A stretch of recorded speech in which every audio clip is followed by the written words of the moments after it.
林奶妈的大胖闺女雅一，加餐的黄金竹除了劈好，还要轻拿轻放生，怕吓到大胖闺女。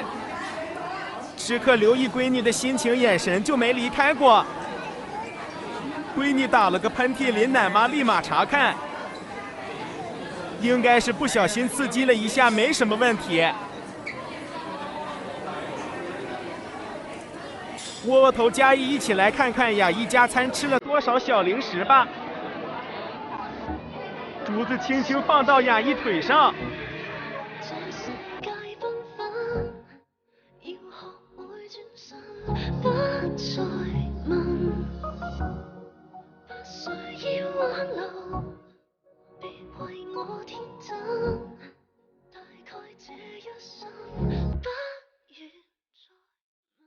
過咗幾年之後，我都依然冇變，遇到不公平嘅待遇依然好戰，但係發現你已唔喺我嘅身邊，因為當初對你講咗太多嘅謊言。朋友話我咁耐冇見，好似一夜長大，堅持自我天真，世界發展太快，重新相遇唔會俾你見到我嘅挫敗，回憶往事太多冇意義嘅錯怪，仲記得以前你就瞓喺我嘅枕邊。每晚瞓覺係對一日結束後嘅沉澱，直到今時今日深夜我會習慣眼前一瞬間嘅謊言，代表最清重嘅思念。每一步嘅腳印本嚟都會由你見證，但係而家只我獨自一人被迫清醒，面對所有事情我已慢慢變得正經，完全望向我嘅背。這裡有人開閃光燈，奶媽立馬眼神殺。已出現你嘅身影。